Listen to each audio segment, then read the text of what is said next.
थोड़ा सा नया प्रयोग चल रहा है, ठीक है। थोड़ी तकनीकी समस्या आई थी, दोबारा से चीज़ों को समझेंगे। तो पाचन तंत्र के अंतर्गत पाचन तंत्र क्या है? पाचन प्रक्रिया में भाग लेने वाले अंगों को पाचन तंत्र के अंतर्गत रखा जाता है। जैसे मुख है, ग्रास नली है, तो छोटी आंत तक, ठीक है, वो सब चीज़ें क्या हैं, ETC आप लिख सकते हैं। अब आगे पन्ना हमने पलटा था और चीज़ों को हम देख रहे थे।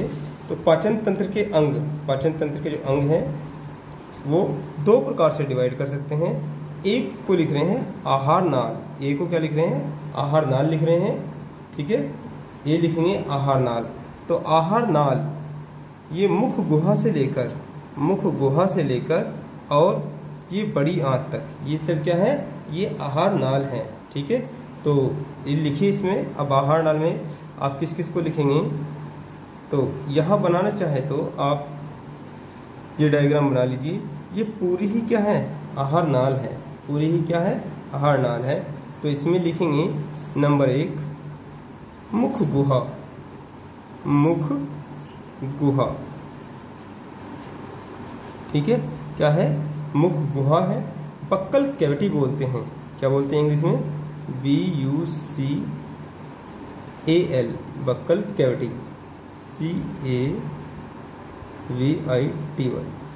कैविटी क्या होता है? कैविटी होता है छिद्र। क्या होता है? छिद्र। ये मुंह की आपका क्या है, एक प्रकार का ये छिद्र ही है, लेकिन थोड़ा सा चौड़ा छिद्र है, ठीक है।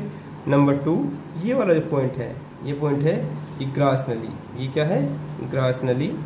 तो नंबर 2 लिखेंगे ग्रास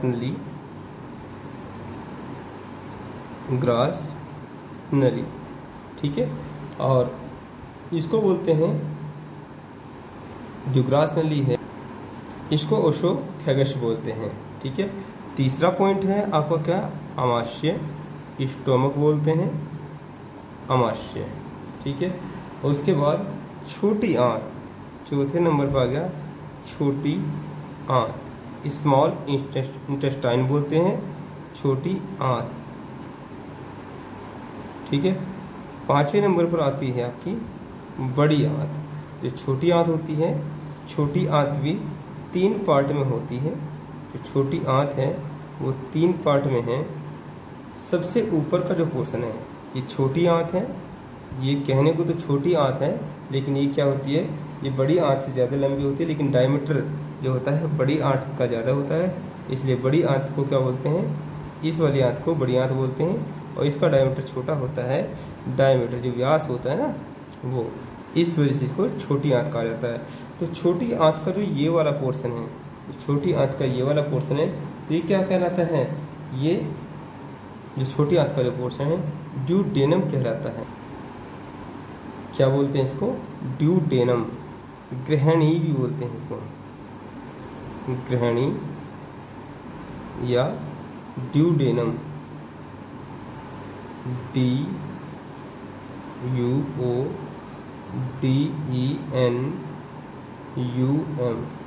देखिए इंग्लिश में भी पढ़ना जरूरी है, क्योंकि इस प्रकार से भी लिखा हुआ आता है, ड्यूडेनम, ठीक है। लोकेशन देख लेते हैं। ये वाला पोर्शन क्या है, ये ड्यूडेनम का है, ठीक है। ये पहला जो राउंड है।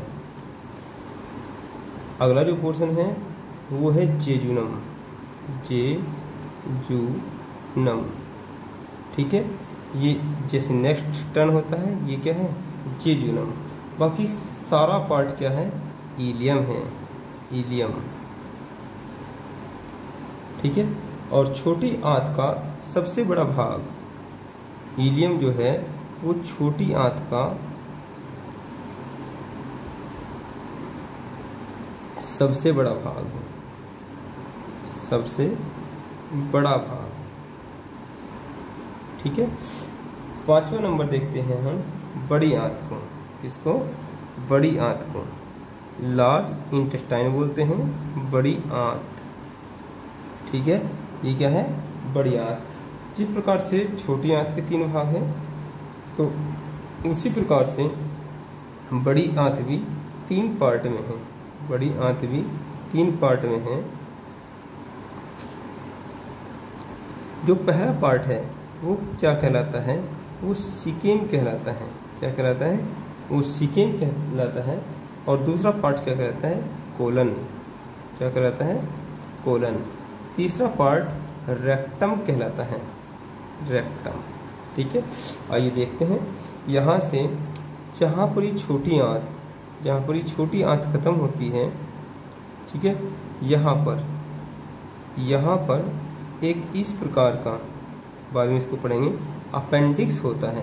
क्या होता है, अपेंडिक्स। जो अपेंडिक्स का दर्द होता है इसमें कचरा फंस जाने की वजह से होता है। तो यहाँ से बड़ी आंत स्टार्ट होती है, तो इसका जो डायमीटर क्या होता है, इसका डायमीटर ज़्यादा होता है, इसलिए इसको बड़ी आंत बोलते हैं। तो ये पोर्शन जहाँ से क्या होता है, ये इससे पहले छोटी आंत का ये इलियम वाला भाग है। ये वाला भाग कौन सा है, ये आपको बताया, ये वाला पार्ट क्या है, ड्यूडेनम। और ये वाला पार्ट क्या है, जेजुनम। और बाकी सारा पार्ट ये यहाँ से, ये पार्ट है, ये सारा पार्ट यहाँ तक का क्या कहलाता है, ये इलियम कहलाता है। इलियम क्या कहलाता है, इलियम। तो ये तीनों पार्ट को मिलाकर छोटी आंत हुई। आपको शायद दिखाई नहीं दे रहा था, दोबारा देखेंगे। ये वाला पार्ट जैसे ये टर्न होता है तो ये क्या है, छोटी आंत का ड्यूडेनम भाग है, पहला भाग है। जैसे नेक्स्ट टर्न स्टार्ट होता है, ये क्या है, ये जेजुनम है। और यहाँ से लेकर और ये अंत तक, कहाँ तक, अपेंडिक्स तक, इसको बोलते हैं अपेंडिक्स। ये क्या है, अपेंडिक्स। तो अपेंडिक्स तक क्या है, इलियम वाला भाग है। और अपेंडिक्स से स्टार्ट होता है बड़ी आंत का पार्ट, ठीक है। और बड़ी आंत का ये पार्ट, ये यहाँ तक का पार्ट क्या है, ये सीकेम है। क्या है, सीकेम। यहाँ से आगे क्या है, ये कोलन है। क्या है, ये कोलन है। यहाँ से यहाँ तक का पार्ट कोलन है। और फिर ये सारा पार्ट क्या कहलाता है, ये रेक्टम कहलाता है, रेक्टम। तो पाचन तंत्र के जो अंग हैं वो हम पढ़ेंगे स्टेप बाय स्टेप इन सबको भी। तो हमने ये देखा, पूरा पाचन के अंगों को देखा। तो दो पार्ट में डिवाइड करते हैं। एक पार्ट क्या है, एक पार्ट कहलाता है आहार नाल। और आहार नाल में हमने 5 भागों को देखा। आहार नाल में सबसे पहले मुख गुहा, फिर ग्रासनली, आमाशय, छोटी आंत, बड़ी आंत। छोटी आंत के 3 पार्ट हैं, ग्रहणी, जेजुनम और इलियम। बड़ी आंत के भी क्या है, 3 पार्ट हैं, सीकेम, कोलन और रेक्टम। ठीक है, आइए अब बी पार्ट को देखते हैं, जो पाचन तंत्र का बी पार्ट। तो बी पार्ट जो है उसे कहेंगे सहायक पाचक अंग। जो बी पार्ट है आहार नाल का बी पार्ट, ये है सहायक पाचक अंग। सहायक पाचक अंग, ठीक है। सहायक पाचक अंग क्या है, इन अंगों में जनरली क्या है, पाचन नहीं होता है, लेकिन ये अंग क्या करते हैं, ये पाचन में सहायता करते हैं। जैसे कि आप बात करेंगे दांत, नंबर 1 क्वेश्चन पे ले सकते हैं। दांत को, ये क्या होता है, मुख में ही होता है, लेकिन दांत में कोई पाचन नहीं होता है। ये पाचन में क्या करता है, हेल्प करता है। जैसे आप ले सकते हैं जीवा। जैसे क्या है, जीवा, जो जीभ होती है, जीभ को जीवा बोलते हैं, जीवा, ठीक है। और जैसे यकृत, क्या है, नंबर 3 यकृत। बहुत अच्छी तरीके से यकृत को हम पढ़ेंगे, यकृत, ठीक है। और अग्नाशय है, 4 नंबर क्या है, अग्नाशय है, अग्नाशय, ठीक है, अग्नाशय। और नंबर 5 है सहायक पाचक ग्रंथियां, सहायक पाचक ग्रंथियां। अब ये ग्रंथियां क्या हैं, देखिए ग्रंथियां कोई स्पेशल अलग से चीज़ नहीं है। जो अभी अभी अपने लास्ट चैप्टर में पढ़ा है, जो कोशिकाएं होती हैं, कोशिकाओं का जो समूह होता है, कोशिकाओं के समूह को ऊतक कहते हैं। और कोशिकाओं के समूह को ग्रंथि भी कहते हैं। बस अंतर ये है कि इन कोशिकाओं के समूह से, जिन्हें ग्रंथि कहा जाता है, कुछ विशेष प्रकार के रसों का सिक्रेशन होता है, जैसे हार्मोन्स और एंजाइम। आगे चल के बहुत विस्तार पूर्वक हम इनको पढ़ेंगे। ठीक है, तो यहाँ पर ये सहायक पाचक अंग है। ठीक है, वैसे यदि पाचक ग्रंथियों की बात करेंगे तो ये 3 प्रकार की हैं मुख्यतः, यदि देखा जाए 3 प्रकार की हैं अपने आप में। जो ये है जैसे लार ग्रंथियां हैं। ठीक है, जैसे लार ग्रंथियां हैं, तो जैसे क्या है, लार ग्रंथियां हैं, लार ग्रंथियां हैं, तो सबको हम विस्तृत तरीके से पढ़ेंगे। अग्नाशय की बात करेंगे। जो अग्नाशय है, ये अग्नाशय मानव शरीर की सबसे बड़ी मिश्रित ग्रंथि है।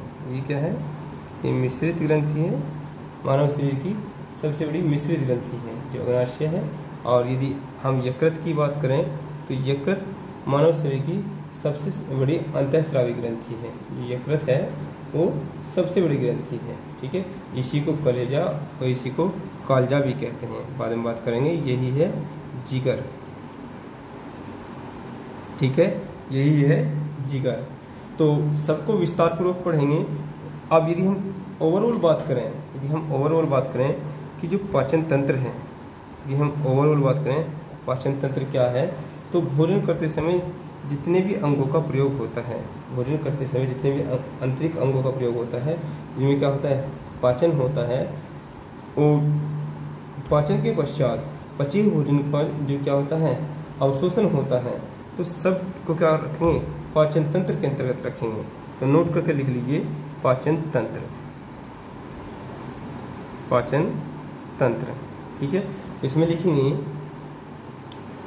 भोजन करते समय, भोजन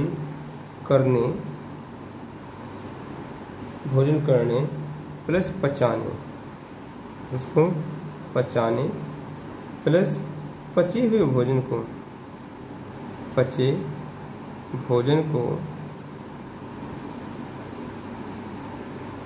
जो पचा हुआ भोजन है, पचे भोजन को, पचे हुए, अब पचा हुआ भोजन क्या रहेगा, चलो पचे हुए भोजन ले लो। पचे हुए भोजन को अवशोषण करके, अवशोषण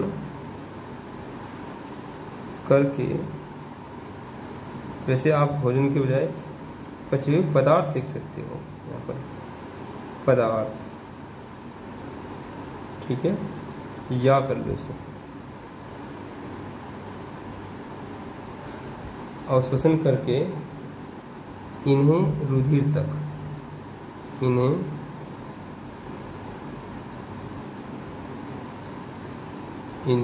रुधिर यानी कि इन्हें ब्लड में पहुंचाने, आगे चल के हम आपको पढ़ाएंगे विलाई, उनके माध्यम से पहुंचाने। और शेष निरर्थक, जो आपके काम का नहीं है, शेष निरर्थक यानी कि अवशिष्ट पदार्थ, निरर्थक पदार्थों को मल के रूप में,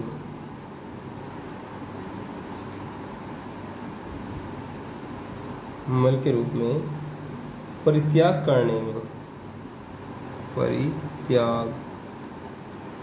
करने में शामिल,